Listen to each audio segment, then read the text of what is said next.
Shalom Uvraja. Vamos a continuar con el ciclo de lectura y estudio de la Torá en nuestro año 5783. Ahora continuamos con el segundo libro de la Torá, el libro de Shemot, y dice así: Be'ele Shemo bnei Israel avim Mitzrayma et Yaakov shuvei tovaur Ruven Shimon Levi vYehuda Yisachar Zevuluchu Benyamin Dan ben Naftali Gad Be'asher ויחי כל נפש יוסף ירד יעקב 70 נפש ויוסף חיה במצרים וימות יוסף וכל אחיו וכל הדור אחו בני ישראל פרו וירסו וירבו וישמו במאות בתים אל הארץ אותם. Y estos son los nombres de los hijos de Israel que venían a Egipto con Jacob. Cada hombre y su familia vinieron: Rubén, Shimón, Leví y Judá, Isachar, Zebulujo y Benjamín, Dan y Naftali, Gad y Asher. Y fueron todas las personas que salieron de los muslos de Jacob, 70 almas. Y Yosef estaba en Egipto. Y murió Yosef y todos sus hermanos y toda esa generación. Y los hijos de Israel se fructificaron, se multiplicaron y aumentaron y se fortalecieron mucho, muchísimo. Y se colmó la tierra de ellos. Y esto es una de las cuestiones que va a aparecer aquí en la Parashá, el comienzo del libro de Shemot.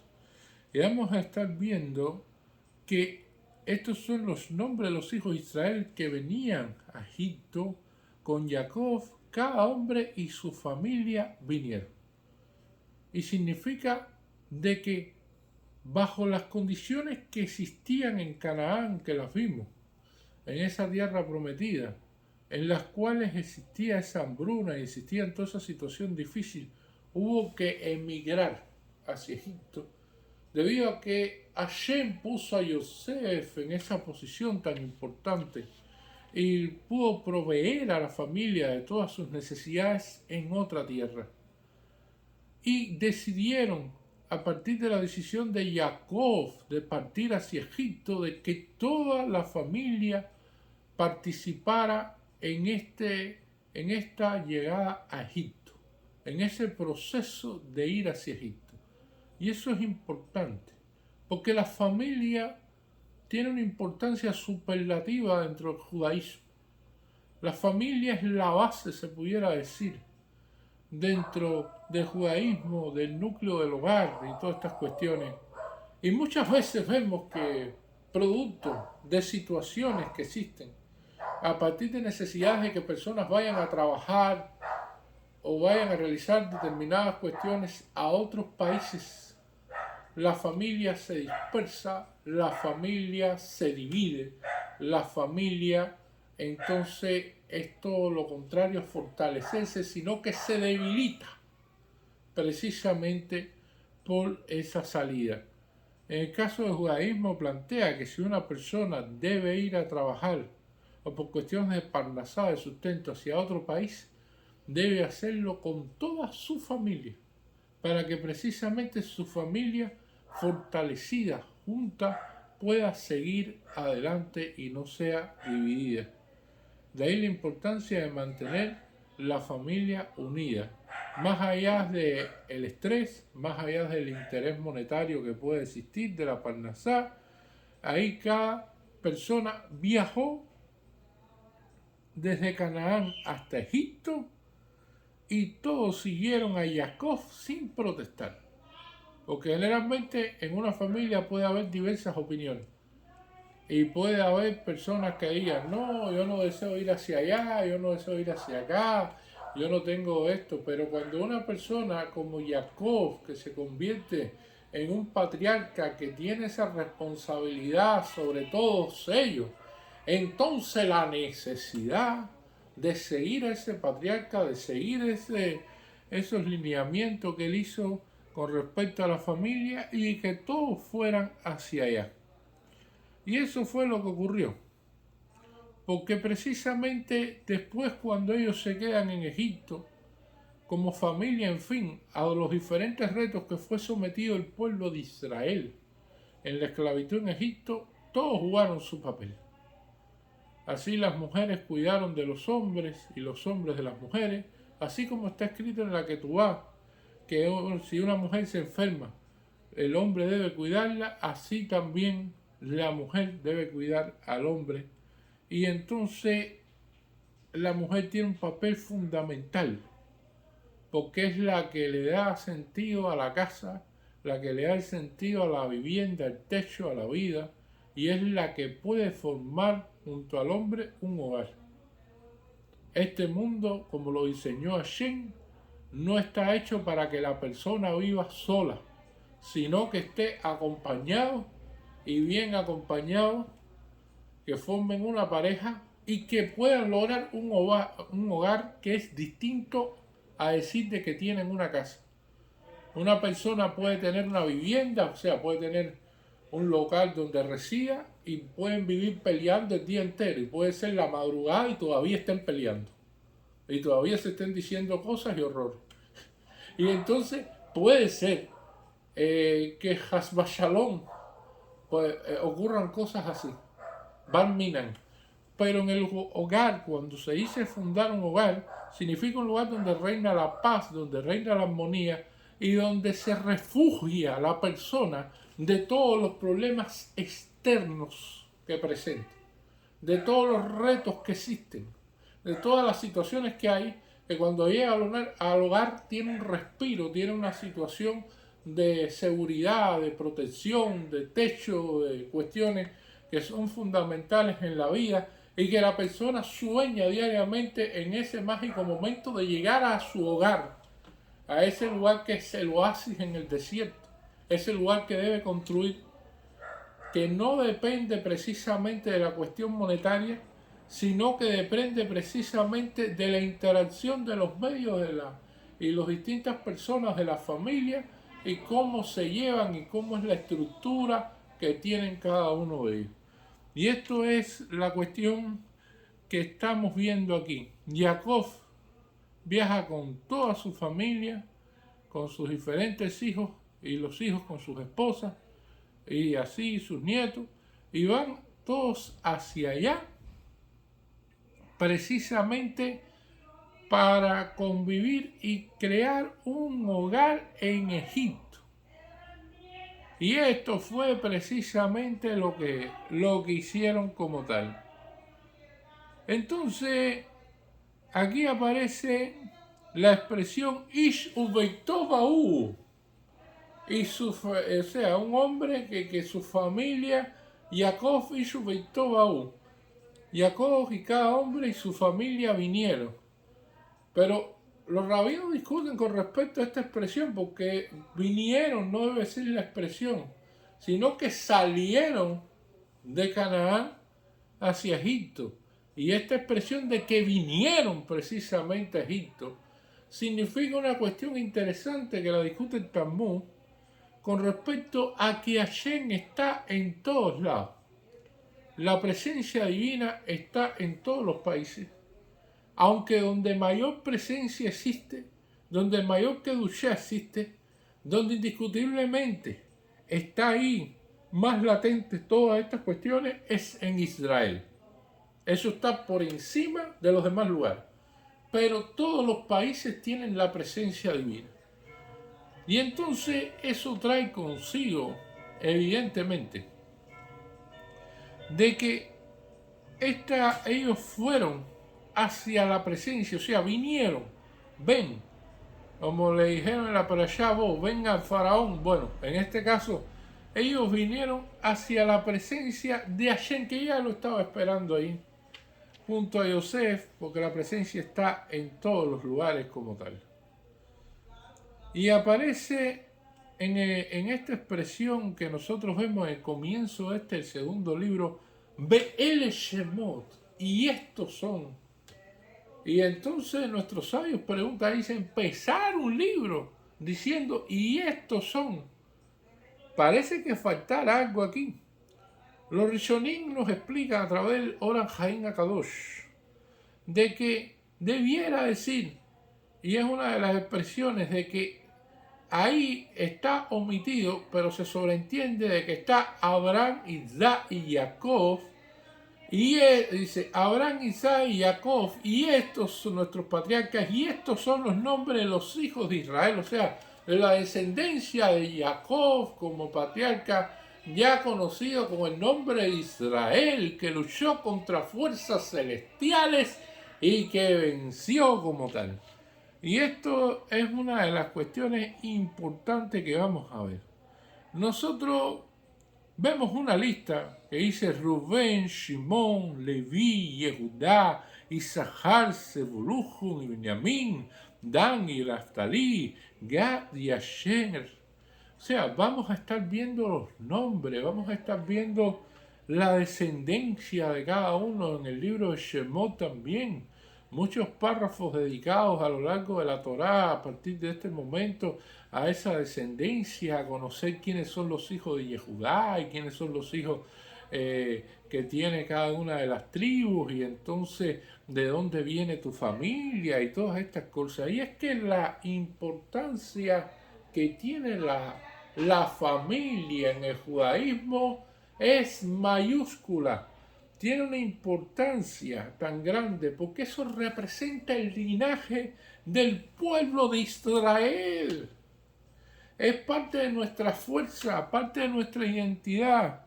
La importancia de conocer el árbol genealógico de cada uno de nosotros. De que nosotros podamos decir, bueno, mi padre nació aquí, mi abuelo que vino de Polonia, y entonces mi bisabuelo que también estuvo en Polonia y estuviera en una región fronteriza con respecto a la región de Bielorrusia con Polonia, y entonces todas estas cuestiones que cada uno tiene una historia personal que narrar, que cada uno conoce su ascendencia, su árbol genealógico, que cada uno sabe cómo se ha transmitido el judaísmo dentro de su familia. Inclusive era una costumbre escribir en las Ketubá antiguas los nombres de varias generaciones de los tatarabuelos, los bisabuelos, los abuelos y todas estas cuestiones para que sencillamente estuviera el árbol genealógico ahí, porque nosotros somos un pueblo que tiene linaje, que tiene una ascendencia y tiene un mérito probatorio de pertenecer a estos pueblos de Dor de generación en generación. Y así encontramos, por ejemplo, importantes apellidos dentro del pueblo de Israel, como la familia Dayan, que es una familia que tiene su ascendencia garantizada y precisamente inscrita en libros desde la época del rey David. Tienen su ascendencia de generación en generación y asimismo tienen garantizado sobre todo los Kohanim, que tienen que dar esa bendición sacerdotal, que son una casta superior dentro del pueblo de Israel por las responsabilidades religiosas que tienen y sus leyes especiales que tienen ellos, así como los levitas, pero los Kohanim sobre todo.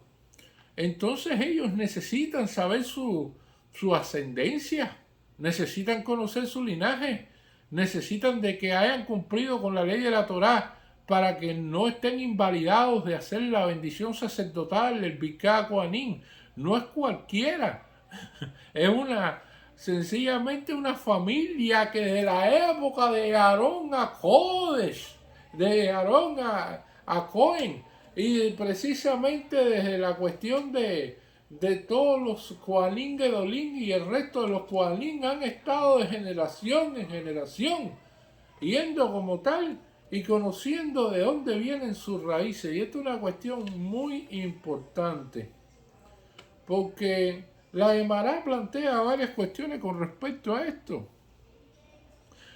Plantea que existe, por ejemplo, el Shepuket, que es el hijo del silencio. ¿Qué significa eso? Que hay personas que preguntan y dicen, bueno, ¿y quién es mi padre? Y como tal la madre le dice, ni pregunte, no pregunte quién es, porque no se puede decir quién es el padre. Por lo tanto, esa persona no sabe de quién desciende realmente por la línea paterna y no conoce realmente la historia de su familia. Y hay inclusive otro término todavía peor, que se llama asufet. O sea, es el recogido de la calle que no se sabe ni quién es el padre ni quién es la madre. Que no se sabe de dónde salió, quién lo dio a luz y cuál es su ascendencia. Y estos no pueden ser evidentemente Cohen ni pueden ser Levi. Y en el participar dentro del pueblo de Israel, ellos tienen un capítulo aparte, se pudiera decir, dentro de la Gemara. Y entonces los Goyim vinieron a aprender de nosotros lo que es hacer un certificado de nacimiento, lo que es hacer las actas estas de nacimiento y los registros civiles que existen hoy en día para conocer de quiénes son tus padres y quiénes son tus abuelos y todas estas cosas. Esto hace algunos años atrás no era precisamente una preocupación dentro de los Goyim. Después viéndonos a nosotros se dieron cuenta de que, sí, no, espérate, porque ¿qué es lo que nos diferencia del resto de los animales? Esta capacidad de pensar y esta capacidad de conocer quién fue y de dónde tú viniste. Y esto es una de las cuestiones que plantea la Gemara.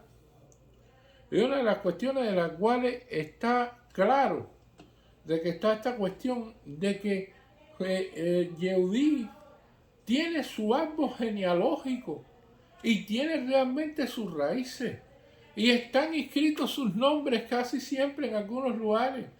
Por ejemplo, en nuestra sinagoga, en los muros de ella, están las placas de fundadores, donde están los nombres de todos los que dieron y aportaron para la fundación de la congregación y sus descendientes, los cuales después fueron los que continuaron esos esfuerzos.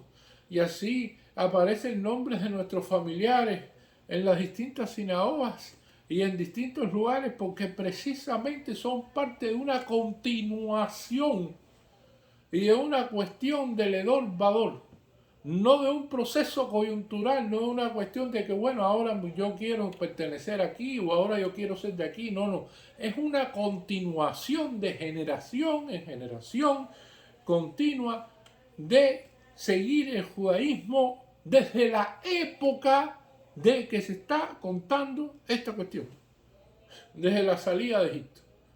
O sea, desde este momento de Shemot que nosotros vemos aquí, el libro de Éxodo que cuenta la salida de Egipto, bueno, ahí está, salimos como pueblo. Y esto es una de las cuestiones que nosotros vamos a ver, y que todos los que salieron de los muslos de Jacob, 70 almas, y Yosef está en Egipto, tenemos que decir que Yosef está incluido en las 70 almas.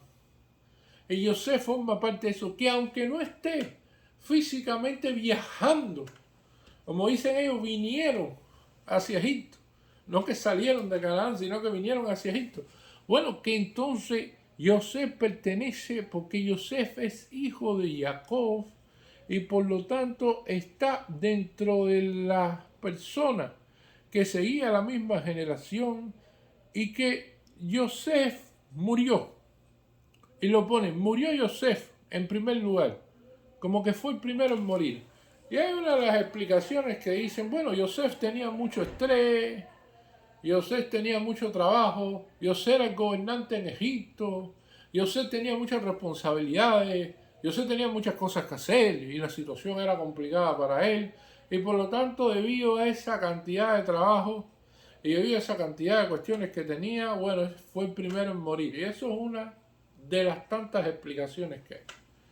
La otra explicación de las tantas que existe a nivel de Midrash nos dice de que Yosef, cada vez que los hermanos en varias ocasiones hablaban con él, los hermanos se referían a él y al padre, o sea, a Jacob, como el siervo o el esclavo de Yosef. Como que su padre era el siervo de Yosef, o sea, Jacob era el siervo de Yosef, como que Jacob era el esclavo de Yosef, y Yosef nunca corrigió esto. Yosef se quedó callado, el que cae otorga, y por lo tanto fue una expresión utilizada en reiteradas ocasiones, las cuales nuestros sabios sacan como conclusión de que Hashem esto no fue de su agrado, y por lo tanto le restó años a la vida de Yosef por no darle precisamente el kibujo ven, o sea, la cuestión del respeto, la cuestión del cabod al padre, Y esto es una de las cuestiones que va a tener esta parashá, en la cual Yosef muere primero y después todos sus hermanos y toda esa generación. Y los hijos de Israel se fructificaron. Todos estos términos que aparecen aquí. Bnei Israel parú, Vayitzu, Vayirbu, Vayasmu. O sea, todo esto de multiplicación, de crecer, de que prácticamente de la manera en que lo hablan, estas expresiones vienen siendo como, inclusive Vayirzu y todas estas cuestiones vienen siendo como reptiles, como si fueran que parían. Y a nivel de Mirage y otras explicaciones de la Gemara también, hablan de que una mujer fácilmente tenía 6 hijos. Era común tener 6 hijos un año, tener 6 hijos en el otro año, tener 6 hijos en otro año y así tener en 3 años 18 hijos. Y eso era común dentro del pueblo de Israel. Por lo tanto, eso significa que los hijos de Israel se fructificaron, se multiplicaron y aumentaron en número y se fortalecieron mucho, mucho y mucho. Y esto es una de las reflexiones que traen también con respecto, muchos rabinos con respecto a esto, porque nosotros vemos de que la visión más antigua, la visión que trae el judaísmo con respecto a esto es que los hijos siempre van a ser una bendición y bienvenidos sean. Si Hashem te bendice con más hijos, más bendecido eres. Si te bendice con la cantidad de hijos que Hashem pueda darte, bueno, muchas felicidades. Es una bendición muy grande. Pero en la actualidad, y sobre todo los goyim, que es lo que más ha incidido sobre esto, han convertido esto en la cuestión de tener hijos como si fuera en una cuestión de que antiguamente era una bendición y hoy en día ya no lo es.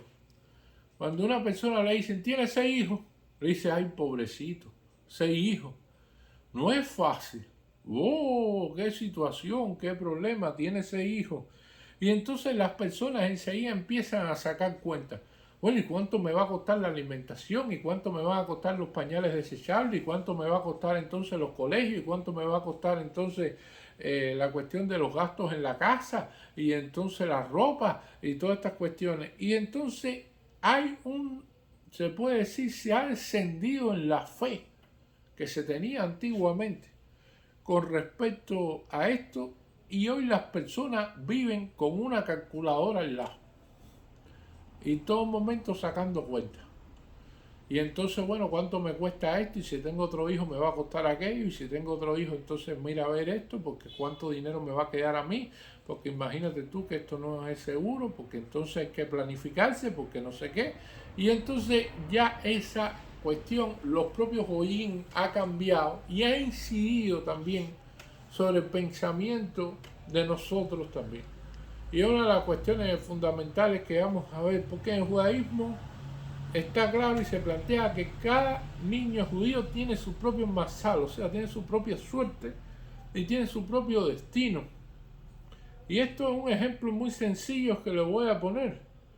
El Rav Shab, Gaón de Israel, Gadol Hador, líder de la generación, fue el 13º hijo de un matrimonio en el cual tenían 12 hijos y decidieron tener este 13º hijo, que fue él, bendecido, en el medio de la Primera Guerra Mundial. Y si uno se pone a pensar en el medio de una guerra mundial, cuando está la situación tan terrible, tener un hijo, y entonces ya tenían 12. Entonces Rashad decía, bueno, imagínese usted si mi mamá hubiera pensado de una manera como piensan en la actualidad. Imagínese usted, yo no hubiera estado aquí y nosotros hubiéramos perdido muchísimo con toda la Torá que enseñó este señor, con toda la bendición que trajo este sadik para el pueblo de Israel, con todo lo que llevó en sí, y realmente impresionante todo el conocimiento absoluto que tenía sobre la Torá el Rav Shach. Y entonces vemos que fue producto de personas que tenían esa fe en Hashem, de que no importa la cantidad de hijos que Hashem proveerá, de que es una bendición y que cada uno tiene su masal, cada uno tiene su suerte asegurada y que todas las cosas dependen de Hashem. Muchísimas gracias.